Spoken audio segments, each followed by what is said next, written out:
my full name is Vivek Mahbubani. So Mahbubani.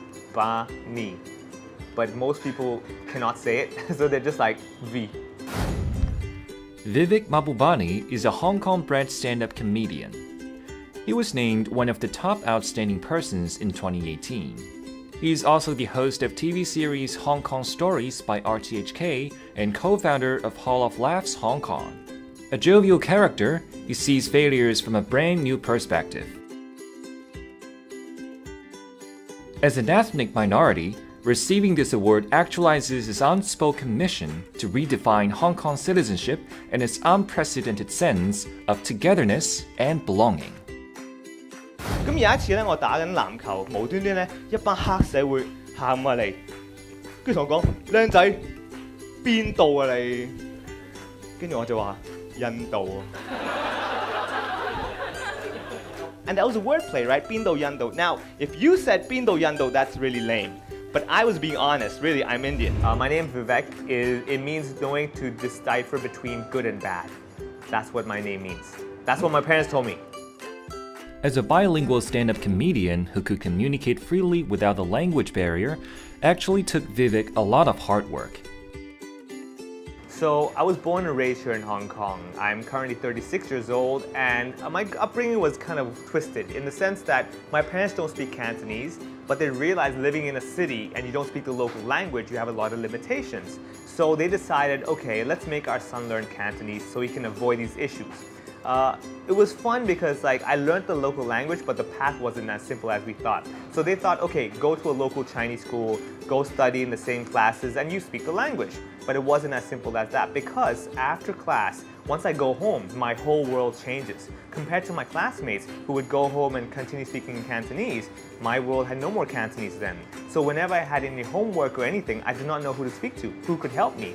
So eventually over time through trial and error, like getting a tutor or going to tutorial classes and stuff like that, we finally figured out a way for me to learn my Cantonese, which was basically going to tutorial centers and basically every day practice, just practice, using it after school all the time so I could speak fluent Cantonese. So 我係識講廣東話嘅喺度，係啊。And it's a lot of fun, right? You know, when you can speak Cantonese and people look at your face, you know, they don't realize it. It's like a superpower, right? I'm taking the train, people talking, I'm like, I know what you're saying, you know? Growing up and being educated locally also give Vivek a chance to air his displeasure sometimes with hilarious jokes that are so relatable. 我喺香港讀書，而大家會明白咧，喺香港讀書嘅人咧，我哋唔係英文渣，係香港教育教得好差，尤其是一科叫 English listening， 哇！呢個先犀利。但係嗰啲人講嘅英文，呢個世界係冇人咁樣講嘅。Exercise 1。唔係我錄㗎，大家。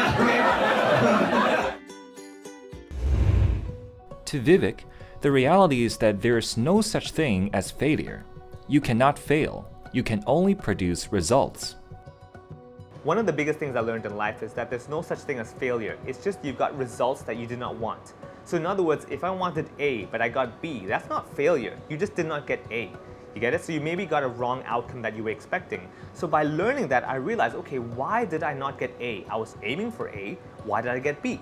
So just like with comedy, I could come up on stage and tell a joke. The audience don't laugh. I could immediately write it off and say, oh, that joke's rubbish, it doesn't work. Or could I suggest and say, wait a second, was the mic even on? Were there lights on my face? Was the audience paying attention? Was my joke really that bad? It could be other factors. I used to tell myself all the time growing up, if you don't fit in, you will stand out. So by default, you're outstanding. So this was my way of reminding myself that every time I don't fit in, it's a good thing. It's that, hey, without trying, I'm standing out. Rather than say, oh, nobody accepts me, oh, I don't fit in, I'm thinking, this is great, I didn't fit in again, that's a good sign. Vivek has a big dream for the local comedy scene. His long-term goal is to see peer competition flourish so that the industry becomes sustainable in 10 years' time. So first thing you have to understand is that your life is how you perceive it. So for example, if you wake up every day and you look at a gray wall, your world is gray color. Right? So that's how you think the world is. Oh, the world is gray. That's all I see. The world is gray color. But if you wake up every day and you go somewhere, let's say more energetic, you know, people are running around. Oh my God, the world is so high energy. Everyone's running around. If you wake up and you go to, you know, sit on the beach. Like, oh, the world's very, enjoyable, relaxing, it's very calm. So it's how you perceive it. So I realized that instead of saying, in 5 years, if I do this, I win, it's more like self-improvement every day. However, I do have a bigger picture. So 5 years, I'm hoping that comedy in Hong Kong is super common. In the sense that people will say, hey, what do you want to do tonight? You want to go for a movie? You want to go karaoke? Or do you want to go for comedy? Something as common as that. That's my goal. And in 10 years, hopefully, I will then have so much competition that I will be in the audience laughing instead of on stage. That's my goal. Hey everyone, I'm Vivek Mahbubani and this is VDO English. Please subscribe to more engaging videos like this.